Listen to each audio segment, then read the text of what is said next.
This is your Barbados Today morning news update for Tuesday, December the 4th. I'm Emmanuel Joseph. Thanks for joining us. Topping the news at this hour, 2 of the long-awaited Sanitation Service Authority trucks should be on Barbadian roads this month. Minister of the Environment and National Beautification, Trevor Prescott, said Monday that after some delay due to circumstances beyond the government's control, 2 of the allotted 15 trucks are due here later this month from the United States.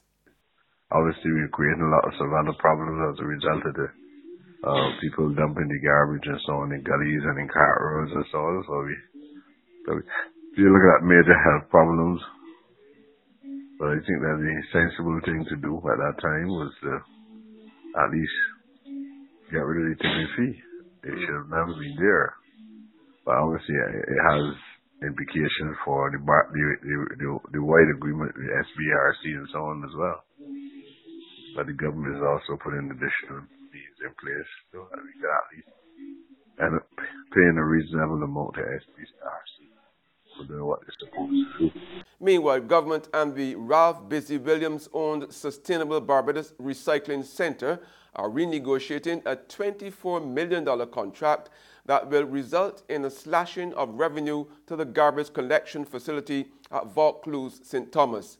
Coming against the backdrop of yesterday's abolition of the controversial tipping fee, which private waste haulers were required to pay for disposing of garbage at the SBRC, Minister Prescott told Barbados Today that a new payment deal was being worked out that would see the government having to pay the company much less for accommodating the national refuse collection effort.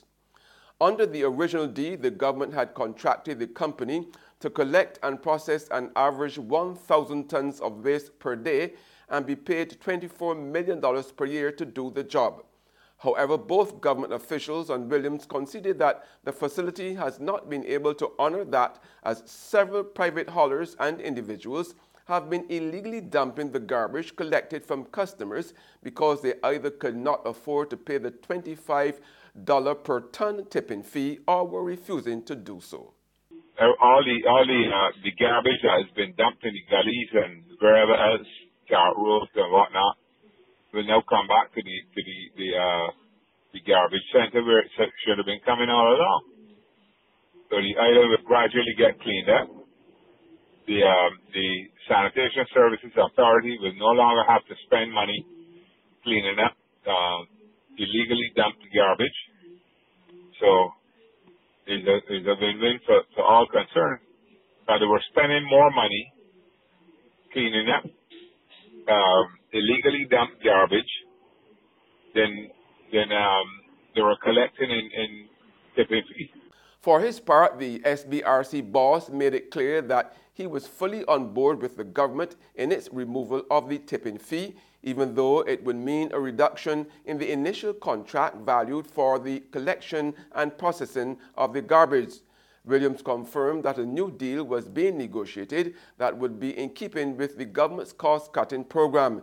He admitted that while a final figure has not yet been arrived at, he and his company would work with the government in the interest of the country as a whole. Minister of Culture John King says the government will be ensuring that the homes of national heroes as well as historical slave landmarks are properly maintained. King says the refurbishment of the house of the late Prime Minister and national hero Errol Walton Barrow should have been repaired years ago, and that the government is on a holistic plan to ensure that historical sites are valued. Those are things that should have been done a long time ago. And for me, it's part and parcel of what we're going to be seeking to do to remedy those things. As you know, economically, the situation that we find ourselves in. But the long-term plans are to make sure that all of these sites, and not only national heroes sites, but I also want people to start to begin to think about slave huts, to think about the Freedom Village in St. Thomas. There are a number of places across the island, even our lighthouses, our monuments that have value. And once we begin to build out and do that, I think people will be able to see the linkages between that culture and actual tourism. There's regional and international news after this short break.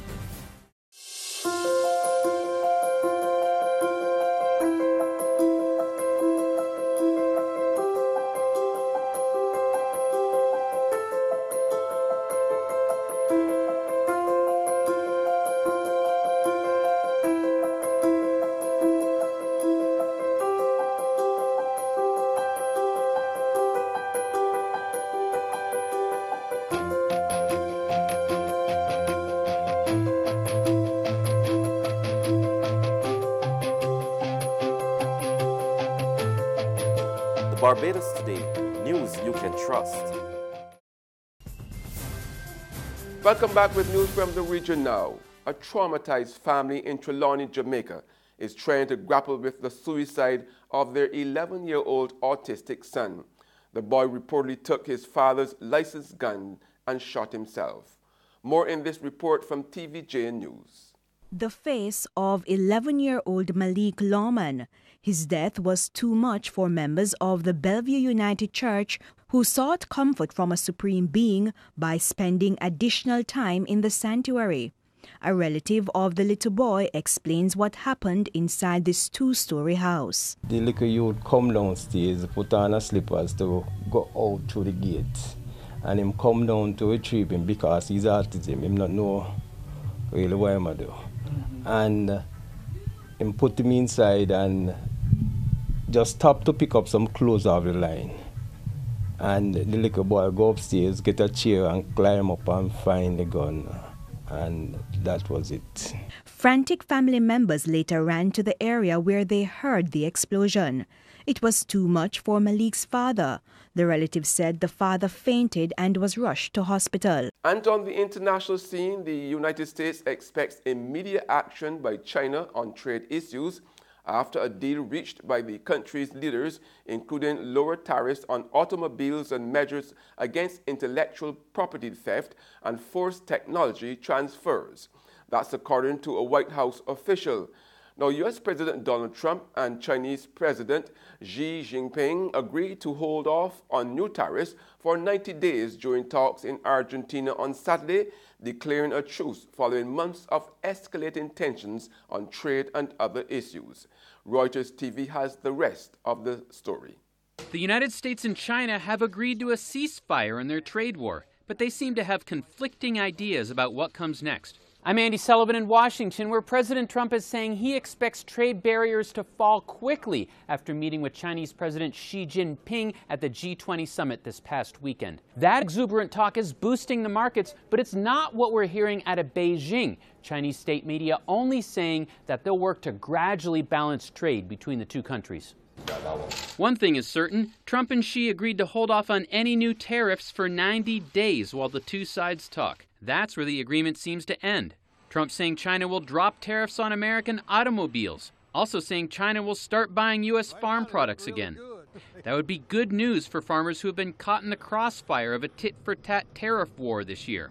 Treasury Secretary Steven Mnuchin saying that could lead to $1.2 trillion in new business. Obviously, some of the issues are going to need to be phased in. Some of the issues may need more detailed work, but the idea is there will be a real agreement. White House officials saying they expect China to take action immediately. But there have been few, if any, specifics mentioned by the Chinese.